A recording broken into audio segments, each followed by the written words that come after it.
Bienvenidos al curso Fundamentos de Investigación Educativa. El día de hoy vamos a conversar sobre el planteamiento del problema y otras partes importantes de nuestra investigación.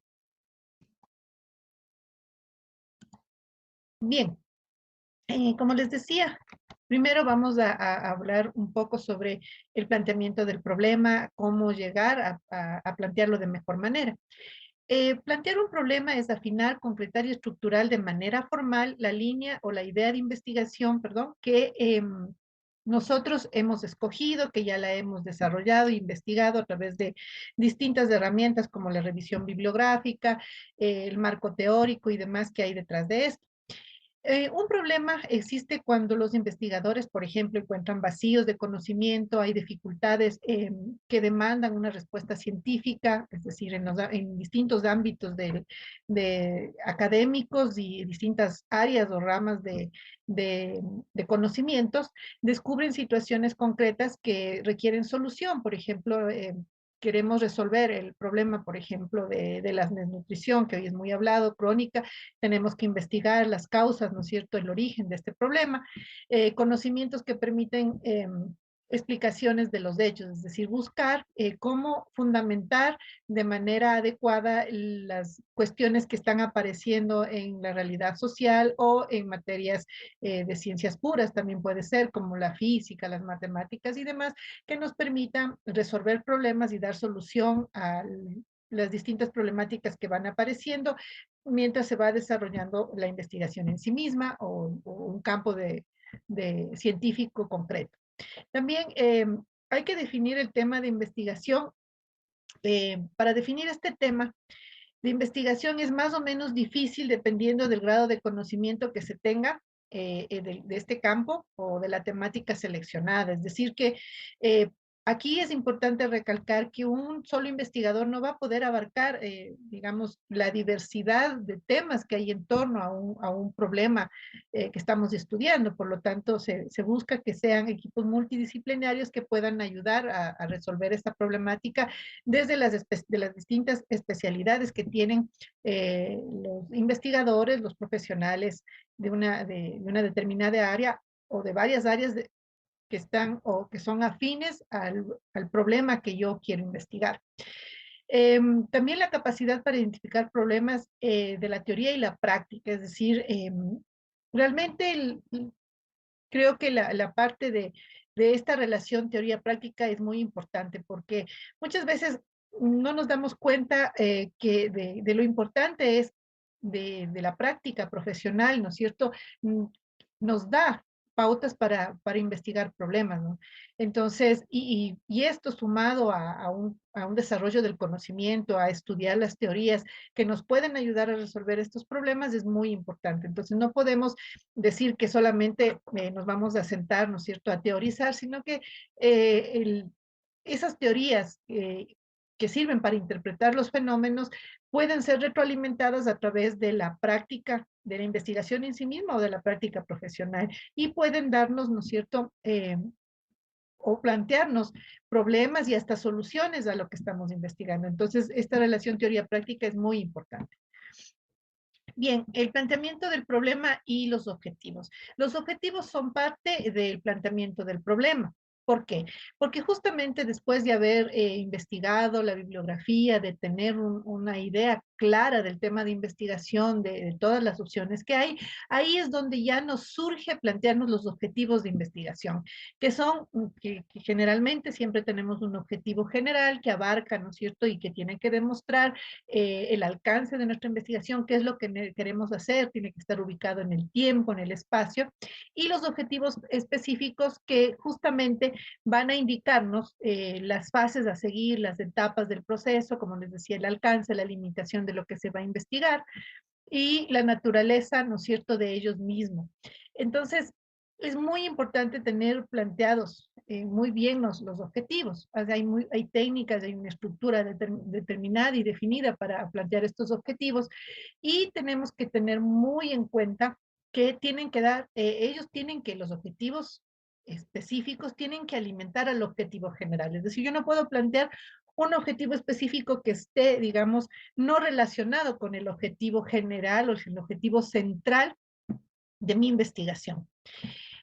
Estos objetivos sitúan al estudio en un contexto general. Entonces, en un estudio yo digo, voy a estudiar la población de estudiantes del Distrito Metropolitano de Quito, ubicados en los colegios públicos de la parroquia Conocoto o de la parroquia Calderón. Entonces, tengo que ubicarlo, ¿no es cierto?, en un contexto y en un espacio para poder, ¿no es cierto?, identificar las unidades de observación. Eso ya, solo ahí ya me dan. Entonces, ¿qué estoy observando? Estoy observando los colegios en una determinada parroquia de Quito y las estudiantes entre tal y tal edad.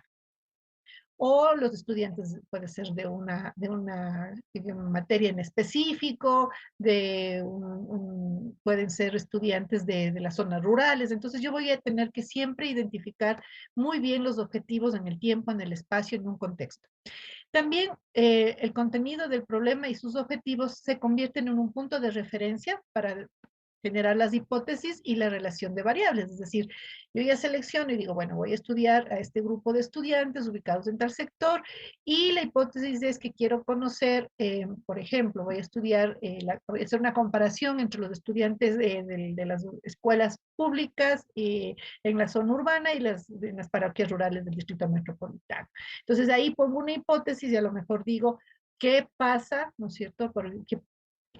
Planteo una hipótesis referente a las diferencias, ¿no es cierto?, de los procesos de enseñanza-aprendizaje de estos dos grupos poblacionales o de estudio. Bien, al seleccionar y plantear un problema, las y los investigadores van a reflejar su percepción sobre el posicionamiento que tienen frente al problema y a la realidad. Por ejemplo, la posición del actor, ¿no? O sea, cada persona que actúa en la investigación, sean las personas que están siendo investigadas o evaluadas, y, y los investigadores, investigadoras, pues van a tener una forma de ver el mundo desde una ubicación determinada. Las investigaciones no están libres de esto, lo que les denominan sesgos, ¿no? De una influencia de un marco político, ideológico, religioso. Por lo tanto, esto tenemos que tenerlo muy en cuenta para tratar, ¿no es cierto?, de limitar estos sesgos para que la investigación pues nos dé resultados que sean algo más neutrales y demás. Pero tenemos que estar conscientes de que existe esto, ¿no? El aparato ideológico o sistemas de valores, como les decía, cada persona va a ver la realidad de acuerdo a su marco ideológico, sus creencias y valores. Entonces, tenemos que ser muy cuidadosos del momento que investigamos de no interferir sobre estas creencias, ¿no es cierto? No cuestionar las creencias. O sea, en el momento de estar investigando, por ejemplo, en investigaciones cualitativas, no podemos cuestionarle a la persona sus creencias, ¿no? Por ejemplo, me incluye un tema que es un poco polémico, por ejemplo, los derechos sexuales y reproductivos. Eh, si nosotros queremos conocer, ¿no es cierto? O investigar qué pasa con este tema en las jóvenes de entre los 12 y 15 años, sabemos que va a haber un marco ideológico, unas creencias y unos valores que determinan su visión sobre, por ejemplo, los métodos anticonceptivos. Entonces tenemos que ser muy cuidadosos en preguntar qué es lo que conocen, qué es lo que saben, qué es lo que opinan, pero sin dar juicios de valor como investigador diciendo, no, estás equivocado, no, o sea, tenemos que ser objetivos en la recolección de datos, es decir, muy bien, ¿qué piensas? Correcto, dices que no estás de acuerdo, preguntar por qué no está de acuerdo, documentarlo, pero no entrar en un debate de confrontar las posiciones, porque estaríamos influyendo a las personas de la investigación. La experiencia. Las personas, dependiendo de su edad, dependiendo de sus condiciones de trabajo, de su experiencia laboral, profesional y académica, van a mirar, ¿no es cierto?, de distinta manera. Por eso es que en muchos estudios suele incorporarse una variable muy importante que es el nivel de instrucción, para poder luego analizar según el nivel de instrucción, por ejemplo, ¿no es cierto? Eh, o de su experiencia profesional o laboral o académica, eh, eso va a marcar las respuestas y va a tener una determinada tendencia que va a variar, o a lo mejor no, pero puede variar de alguna manera con respecto o con relación a el otro grupo, ¿no es cierto?, de estudio, es decir, a las personas, digamos, con instrucción, en tema de instrucción formal, con las personas que han estudiado solo la primaria, van a tener una visión frente a las personas que han estudiado posiblemente, ¿no? la educación superior. O a lo mejor hay cosas que son transversales a todo esto y justamente eso es lo que queremos mirar, ¿no? Entonces, igual los investigadores, dependiendo de su experiencia, van a enfocar la investigación, ¿no es cierto?, con mayor experticia y con una posición bastante determinada. Por ejemplo, un investigador que ya ha desarrollado investigaciones, por ejemplo, en el campo de la salud y tiene mucha experiencia, pues él va a juzgar desde esa experiencia cómo desarrollar una nueva investigación. Y es importante, ¿no? Tener también reunidos a todos todas las personas que están, que puedan ser capaces de nutrir la investigación y el planteamiento del problema. Bueno, en el enfoque cualitativo tenemos unas características un poquito diferentes, ¿no? Como decíamos, el planteamiento del problema se da en distintos momentos. Después de haber identificado el tema o la idea de investigar, eh, se pasa, ¿no es cierto?, a confrontar los hechos de la realidad con las teorías para ir conformando y planteando el problema. Durante el proceso mismo de investigación, eh, cuando se consulta la literatura y se formula el marco teórico, cuando se recolecta la información, es cuando se va también nutriendo el planteamiento del problema en las investigaciones cualitativas.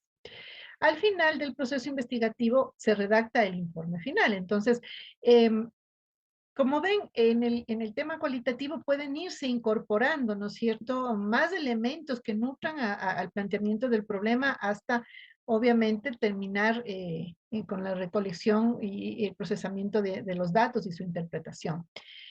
Cuando tenemos una investigación cualitativa predominantemente inductiva, vamos a ver que al recolectar los datos en un ambiente, situación, un evento, el planteamiento del problema de investigación puede surgir en cualquier fase, ¿no es cierto?, del proceso.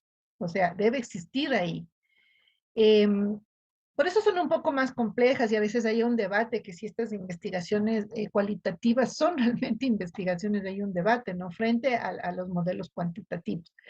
Ahora lo que se hace y que es muy interesante es combinar los dos diseños, es decir, tener un diseño mixto entre, digamos, desarrollar la investigación desde variables cuantitativas y todos los instrumentos que tiene, con análisis o confrontación de la información que se está obteniendo a través de un enfoque cualitativo, es decir, también se incorpora eso y eso puede ser un poco más amplio y también nutrir de elementos para el debate en la investigación. Bien, algunos criterios, ¿no es cierto?, para la selección de un problema. Primero, se debe analizar si existen recursos necesarios para realizar la investigación. Esto implica personal, tiempo, equipo y dinero.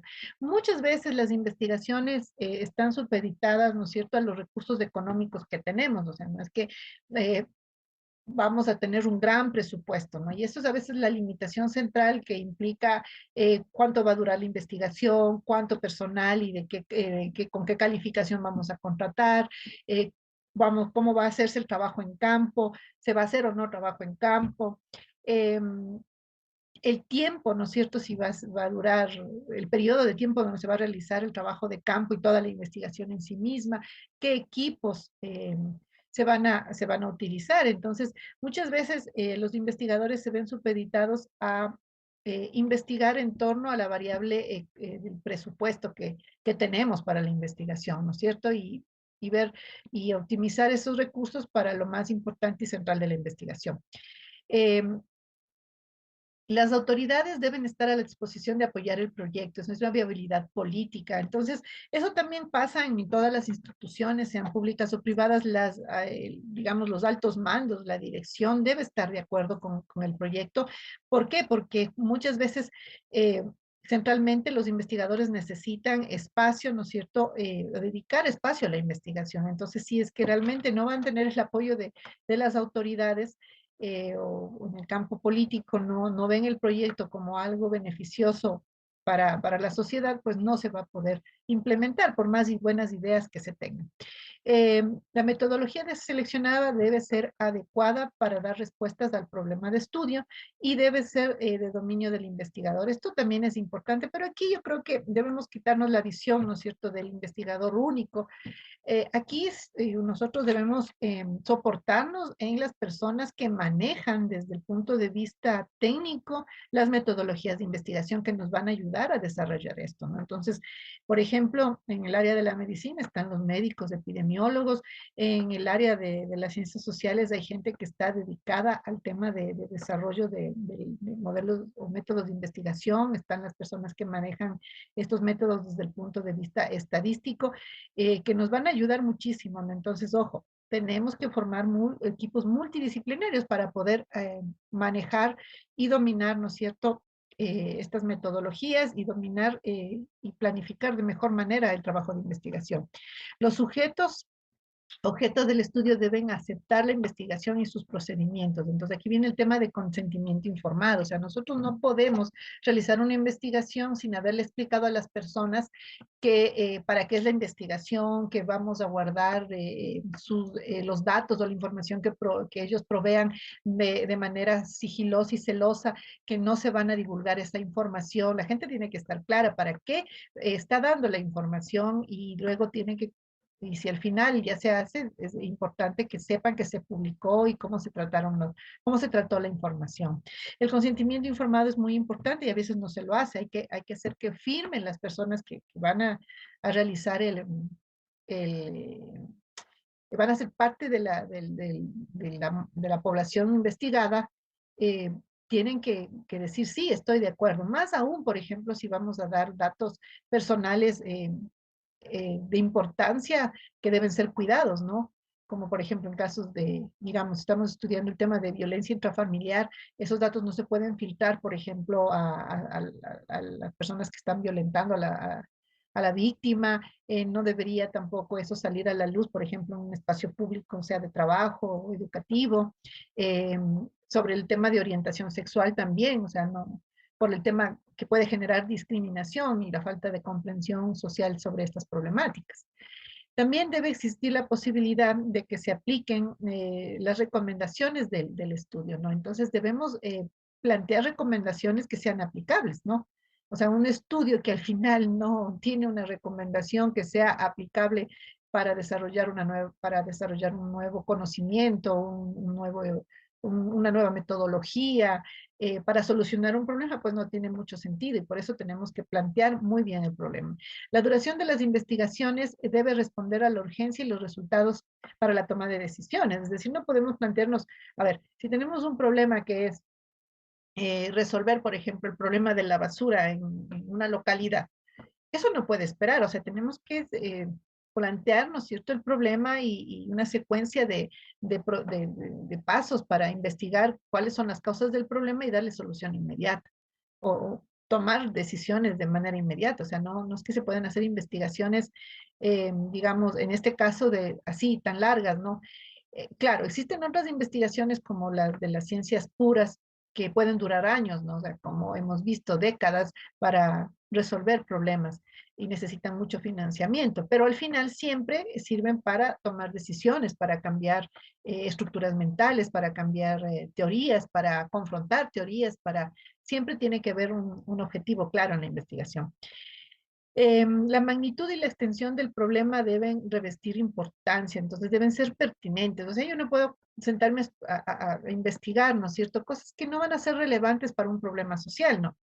Entonces, tenemos que buscar que sean relevantes e importantes, que atiendan problemas sociales de relevancia. Por ejemplo, en el tema de la educación se me ocurre que necesitamos saber por qué, eh, a lo mejor, ¿no? Un cuestionamiento, entender el problema de por qué los métodos de enseñanza-aprendizaje de las matemáticas no están funcionando en un determinado grupo de estudiantes, eh, digamos, de un nivel determinado. Entonces, es algo importante, sí, porque tiene que ver con sus procesos de enseñanza-aprendizaje. La investigación deben ser inéditas, el tema no debe haber sido investigado eh, y hay aspectos no estudiados dentro de este, sí.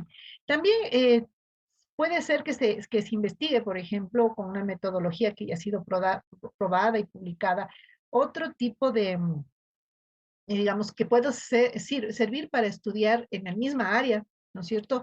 Una nueva resolución de problemas.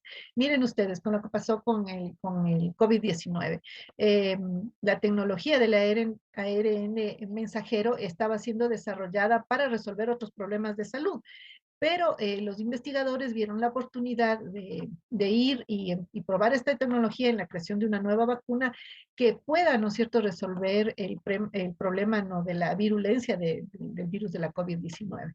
Entonces, sí, no, digamos, la tecnología del ARN mensajero ya se había desarrollado hace décadas, pero con una intencionalidad diferente para resolver otro problema, pero como estaba estructurada y como había sido sistematizada y investigada, pudo ser aplicada para estudiar la enfermedad por COVID-19, no por el virus del COVID-19. Durante el proceso de investigación se consideran los problemas ético-morales. Esto tiene que ver con lo que habíamos dicho, ¿no? O sea, tenemos que eh, tomar en cuenta, ¿no es cierto?, las creencias, las posiciones religiosas de las personas. Muchas personas a lo mejor no van a querer participar por unas cuestiones de convicción religiosa y debemos respetar eso. También, como les decía, el investigador tiene que ser muy coherente y muy respetuoso de las distintas posiciones que tienen las personas con respecto al tema que se está investigando. Criterios para la formulación del problema. Primero debes expresar una relación de variables, es decir, se debe elegir una variable que representa los aspectos, elementos y características o atributos que se desean estudiar y plantear como, una variable principal que se estudiará en relación a aspectos o variables relacionadas, ¿no?, que le alimentan para entenderlo. El planteamiento del problema en términos de relación o dos variables. Es esto, ¿no? Como les decía, vamos a estudiar el desempeño académico, por ejemplo, de un grupo de estudiantes del segundo nivel de educación, puede ser básica o media, eh, con respecto a la enseñanza de las matemáticas y vamos a valorando, por ejemplo, su desempeño académico. Entonces estamos estudiando una variable, es el desempeño académico, y en torno a esa variable vamos a ver otras variables que van a influir, ¿no es cierto?, en ese desempeño académico. Se deben expresar en forma de pregunta, entonces plantear el problema en forma de interrogante orientada y específica a lo que se desea investigar. Eh, la pregunta ayuda al investigador para visualizar, ¿no es cierto?, lo que se necesita responder o dar respuesta a estas preguntas. Algunos investigadores describen la situación problemática que se desea resolver, o sea, es otra metodología o otra forma de presentar el planteamiento del problema.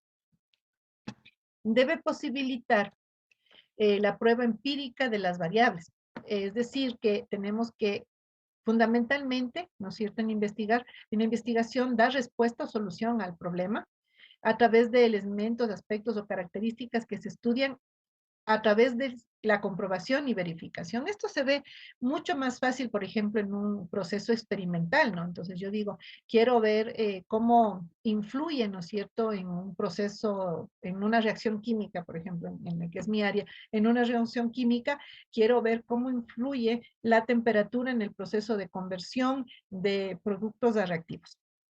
Entonces, eso puede ser verificable midiendo las concentraciones de los productos que se han generado a través de mi reacción química. Perdón. Se debe expresar en una dimensión temporal y espacial, indicar el lugar, comunidad, habíamos dicho institución de salud, de región, escuela u otro, donde se va a estudiar, se va a efectuar el estudio.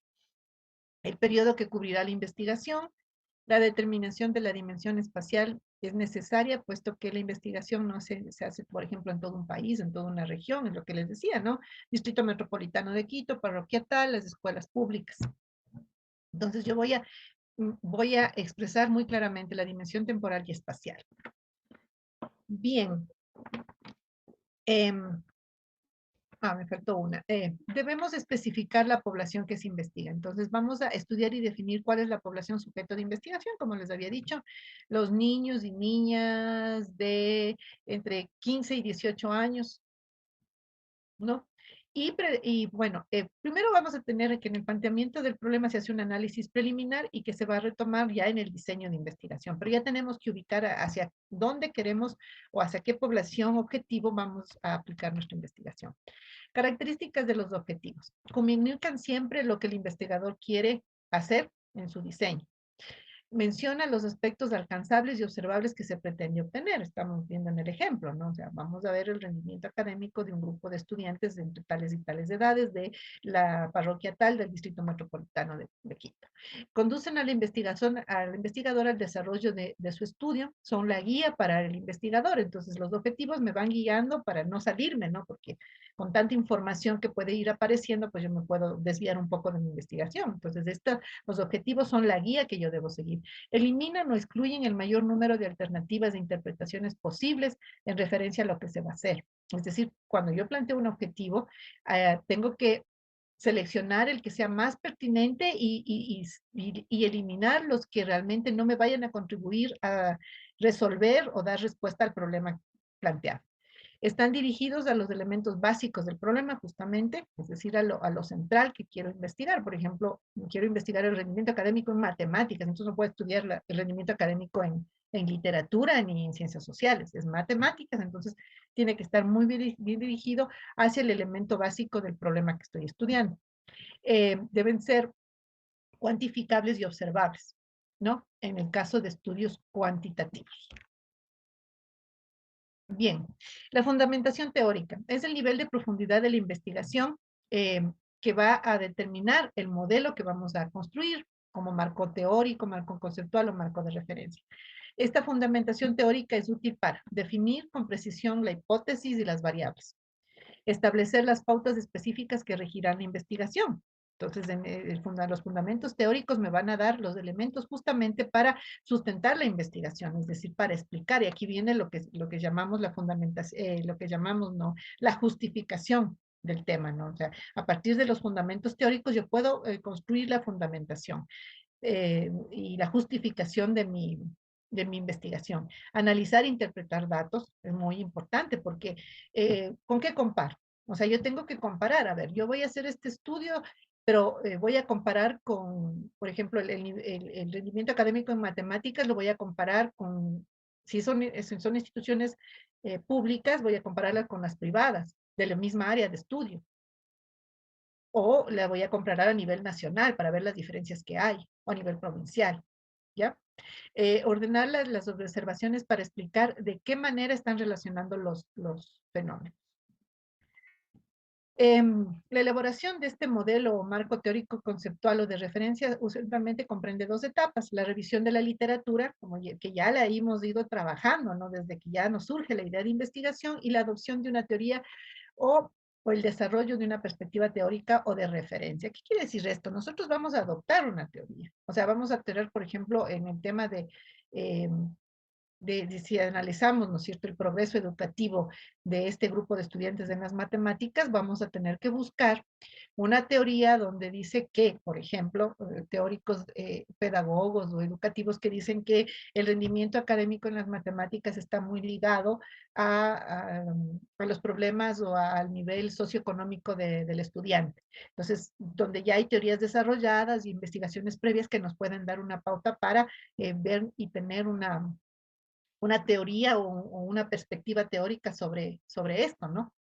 Y poder con eso contrastar y evaluar los resultados que obtenemos. Es importante, ¿no?, tomar en cuenta que las acciones que conducen a la redacción del modelo teórico adecuado se dan según el enfoque de investigación, sea cuantitativa, cualitativa, que vamos a realizar. Es decir, entonces, si es cuantitativa, yo tengo que tener eh, teorías que, ¿no es cierto?, que reflejen, ¿no es cierto?, el análisis de esos datos cuantitativos y puedan compararse con mi investigación que estoy realizando. Y en la cualitativa también teorías sobre las cuestiones de relaciones sociológicas, relaciones humanas, psicológicas, que están en torno, ¿no es cierto?, a las variables que he planteado en mi investigación cualitativa. Em, la fundamentación teórica también busca, ¿no es cierto? O depende mucho del enfoque y del tipo de investigación que se realiza, sea esta cualitativa o cuantitativa, descriptiva, explicativa o predictiva. Entonces, por ejemplo, va a tener un determinado enfoque y un nombre, ¿no? Para cada una. En el caso de investigaciones descriptivas se habla de un marco conceptual, donde se analizan y articulan los conceptos básicos aplicables al objeto de estudio. En este marco conceptual se sigue en un proceso, que sigue en un proceso inductivo menos formal y desarrollado que en el marco teórico. Entonces sirve para una generación de hipótesis y como punto de partida para la generación de teorías. Las investigaciones de carácter explicativo, donde lo pertinente es la formulación de un marco teórico, es decir, ya cuando tenemos que explicar, ya tenemos que tener, como decir, una sustentación más fuerte a través de teorías que ya estén comprobadas, que ya hayan sido aplicadas en otros procesos de investigación, y es más exigente y riguroso. Entonces aquí tenemos un sistema estructurado y deductivo de enunciados formales y abstractos lógicamente interrelacionados, ya son teorías, y que buscan, ¿no es cierto?, la relación que existe entre las variables independientes y la variable dependiente. Entonces ya es como más, digamos, más riguroso cuando nosotros desarrollamos un marco teórico. El marco de referencia, en cambio, es un andamiaje conceptual del estudio. No todos los estudios tienen un marco conceptual o teórico, sino que tienen un marco de referencia, un punto de referencia, ¿no? Entonces, donde no necesariamente hay teorías, puede ser que hayan ciertas situaciones o explicaciones que han sido documentadas, que no son teorías formalmente hablando, pero que me sirven para ubicarme, ¿no es cierto?, con respecto a lo que estoy investigando. Claro, no hay un nivel de desarrollo y posiblemente a partir de mi investigación yo pueda conseguir desarrollar, ¿no es cierto?, alguna teoría que explique el fenómeno. Eh, Otra cuestión importante es seguir algunos pasos, ¿no es cierto?, para la construcción de los marcos teóricos, de referencia, conceptual y demás. Primero hay que identificar los elementos teóricos para fundamentar el objetivo de estudio. Esto se aplica tanto para investigaciones cualitativas como cuantitativas. Dos, seleccionar las variables principales, o sea, los elementos más importantes para el estudio del objeto de estudio, identificar las relaciones entre las variables y enunciar las hipótesis, construir un esquema de relaciones entre variables y elaborar un modelo correspondiente a lo que hemos planteado. Bien, ¿qué son las hipótesis? Las hipótesis constituyen un puente, un enlace entre la teoría y la investigación, son enunciados teóricos, supuestos no verificados pero probables, que yo a partir de la investigación bibliográfica previa me los pongo en la cabeza, ¿no es cierto? Posiblemente son soluciones a problemas que el científico propone para ver si son confirmadas a través ya, ¿no es cierto?, de todo el proceso de investigación, de la experimentación, del trabajo en campo. Estas hipótesis tienen que estar bien formuladas y si están así bien formuladas, sirven de directriz para la investigación y para luego ser comprobadas y generan nuevos conocimientos que pasan a formar parte, ¿no es cierto?, de un conocimiento más amplio y del ser humano en sí mismo. Estas hipótesis orientan la búsqueda de explicaciones al problema, iluminan el proceso de investigación en sus distintas fases e indican una relación entre dos o más variables. La construcción de las hipótesis se va a apoyar en un sistema de conocimientos organizado, o sea, esto es formal, eh, tienen un contexto teórico comprobado mediante, como les decía, la verificación empírica, es decir, que tenemos que desarrollar modelos de comprobación de la hipótesis a través de la recolección de datos, la interpretación y de los datos y demás, y de los hechos o fenómenos. ¿Cuáles son las estructuras y condiciones y características de las hipótesis?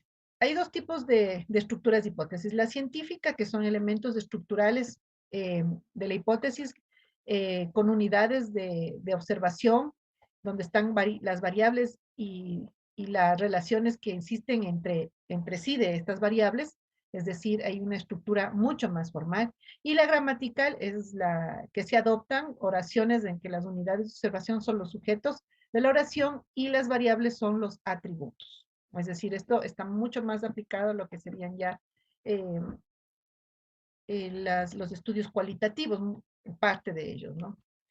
En los estudios cuantitativos, las características de las hipótesis son las siguientes. Deben referirse a una situación real. Las hipótesis solo pueden someterse en un universo y contextos bien definidos, ¿no? O sea, o verificarse. Los términos de las variables de las hipótesis deben ser comprensibles, precisos y lo más concretos. Es decir, si mi hipótesis es que los estudiantes de las escuelas, los estudiantes de matemáticas en las escuelas eh, privadas tienen un mejor desempeño que los estudiantes, ¿no es cierto?, de de las escuelas públicas, yo tengo que poner ahí en mi hipótesis eh, una variable que sea medible, es decir, por ejemplo, el rendimiento académico que se va a verificar a través de pruebas de conocimientos, de test y demás. La relación entre variables propuesta por la hipótesis debe ser clara, lógica y verosímil, ¿no? Eh, y ahí está, ¿no? O sea, no podemos poner una hipótesis, ¿no es cierto?, que sea, como digamos, esté en el marco de la fantasía, ¿no? Sino que debe ser plausible, es decir, que pueda ser verificable a través de hechos o elementos de la realidad. Los términos de las hipótesis y la relación planteada entre ellos deben ser observables y medibles, tener referencia con la realidad, nuevamente, es decir, yo puedo medir, o sea, si yo quiero comparar el desempeño académico de los estudiantes de matemáticas de un nivel determinado entre escuelas públicas y privadas, entonces, ¿qué es lo que hago? Lo mido a través del desempeño académico, que tiene que ver, por ejemplo, con un examen final, con la promoción de grado, con el puntaje obtenido en pruebas y exámenes determinados. Entonces, puedo medir y comprobar con hechos de la realidad. Las hipótesis deben estar relacionadas con técnicas disponibles para ser probadas. Entonces, aquí tengo que eh, puedo tener estos tests, entonces yo tengo una técnica de comprobación de mi hipótesis que está probada. ¿Cuáles son los elementos estructurales de las hipótesis? Las unidades de análisis, que pueden ser individuos, familias y cosas, instituciones y otros. Esa es una estructura que tiene que haber, las unidades de análisis. Luego las variables pueden ser características, propiedades o factores que presentan, ¿no es cierto?, las unidades de análisis y que pueden ser de tipo cuantitativo y cualitativo. Y los elementos lógicos, que relacionan las unidades de análisis con las variables y a estas de entre sí. Es decir, tenemos que tener elementos de lógica, ¿no? Entonces yo no puedo, como les decía, en mi hipótesis, introducir una asignatura a evaluar, que sea la gramática o, digamos, las ciencias sociales, con la matemática, porque mi tema de estudio es la evaluación del rendimiento académico en la asignatura de matemáticas. Entonces, obviamente, tiene que haber elementos lógicos ahí, no tiene nada de lógica que yo me ponga a evaluar el desempeño académico con otras asignaturas, a no ser que mi investigación vaya más allá, o sea, el desempeño académico del nivel de estudio correspondiente con todas las materias que el estudiante o la estudiante deben aprobar en ese nivel. Definiciones sobre lo que es el diseño metodológico. Primero, es una estrategia, ¿no es cierto?, utilizada para comprobar una hipótesis o un grupo de hipótesis. El diseño metodológico tiene esta relación, ¿no es cierto? Primero, comprobar las hipótesis, un grupo de hipótesis. Para ya diseño, la metodología para recolección y manejo de datos. La determinación de las estrategias y procedimientos se seguirán para dar respuesta al problema y comprobar la hipótesis. Luego, el plan de acción del investigador debe alcanzar los objetivos planteados y, por lo tanto, el diseño metodológico es la descripción de lo que se va a hacer en la investigación, de lo que vamos a aplicar en la investigación, sea esta de campo o de escritorio y todas las fases. ¿Qué condiciones debe cumplir el diseño metodológico? Tiene que tener validez, es decir, que debe haber un grado, ¿no es cierto?, de medir lo que se pretende investigar, es decir, que puedo validar con datos de la realidad lo que estoy haciendo. Es una de las características más importantes y un requisito para lograr confiabilidad en los datos y luego posteriormente en los resultados y conclusiones que obtengo y recomendaciones. Em, si una información es válida, también es confiable, pero un dato puede ser confiable, pero no válido. ¿Qué quiere decir esto? Confiable en el sentido que yo lo medí bien, pero no es válido porque no está dentro del marco de la investigación que yo hice. ¿Ya? Entonces voy de nuevo al ejemplo. Hay un dato que es confiable. Yo tengo, por ejemplo, el promedio o o el desempeño académico en la asignatura de gramática. Es confiable, pero no es válido para mi investigación porque yo estoy investigando el desempeño académico en matemáticas. Credibilidad. Hace referencia a la veracidad de los datos. Es probablemente la cualidad que más se busca en la información cualitativa y que le da y que se le da mayor énfasis en este tipo de metodología. Entonces aquí tiene que ser creíble, ¿no? O sea, no podemos inventarnos los datos. Eso es todo. Y tienen que ser, por lo tanto, comprobables para que yo pueda creer, ¿no es cierto?, en que se hizo de forma adecuada la investigación. Formalidad se refiere a la estabilidad de la información a través del tiempo y las distintas condiciones, es decir, tenemos que plantearnos y estar muy bien ubicados hacia dónde va el destino de mi investigación.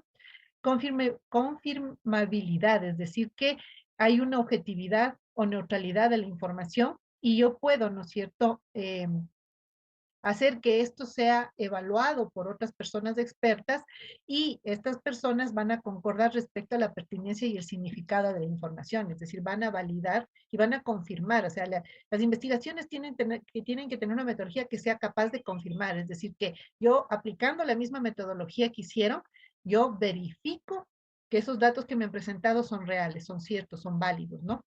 Y la cuestión de ser transferibles, ¿no? Es la posibilidad de referir o generalizar los datos a otros grupos o poblaciones. Es decir, esto es bien interesante porque lo que se genera a través de una investigación es una metodología y un proceso que puede ser replicable a otras áreas de estudio. Es decir, bueno, lo hice en matemáticas, ahora lo voy a hacer en ciencias naturales o lo voy a hacer en lenguaje y escritura. La metodología es sólida, me sirve justamente para investigar en otra área, pero la metodología como fue aplicada va a ser replicable y yo la puedo transferir a otros problemas de investigación.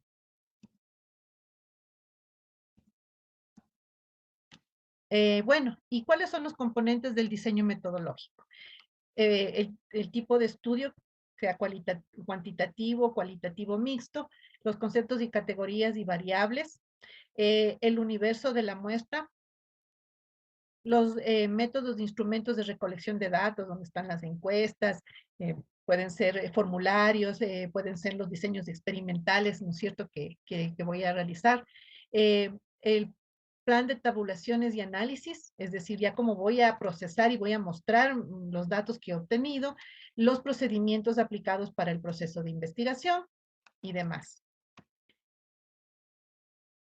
Bien, hemos terminado nuestra clase. Espero que hayan salido muchas expectativas y muchas ideas para ya poder formular las investigaciones que ustedes quieran realizar.